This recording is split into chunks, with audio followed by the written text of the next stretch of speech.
पावसाळा अवघ्या काही दिवसांवर येऊन ठेपलेला असताना उल्हासनगर महापालिकेला नाल्यांच्या सफाईसाठी मुहूर्त मिळत नाहीये।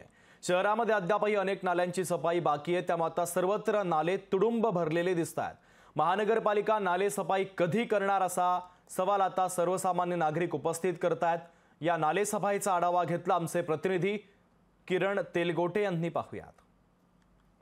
पावसाळा काही दिवसांवरच येऊ ठेपला असताना उल्हासनगरमध्ये मात्र नालेसफाई जी आहे ते नालेसफाई झालेली नाही आहे आणि यासाठी कुठल्याही प्रकारचे जे हालचाली आहेत ते झालेल्या नाही आहेत। आपण उल्हासनगर कॅम्प 4 मधील साईनाथ कॉलनी परिसरामधील एका नाल्याच्या बाजूला आहोत। आपण पाहू शकता की हा जो नाला आहे कचऱ्यांनी असा तुडुंब असा भरलेला नाला आहे आणि शहरामध्ये असे जे अनेक जे नाले आहेत त्या नाल्यांची देखील अशीच प्रकारची जी पोझिशन आहे, जी अवस्था आहे ती अशीच आहे आणि महापालिकेकडून दरवर्षी नालेसफाई केली जाते, परंतु पहिल्या पावसामध्ये नालेसफाई जी आहे तो नालेसफाईचा फज्जा उडतोय।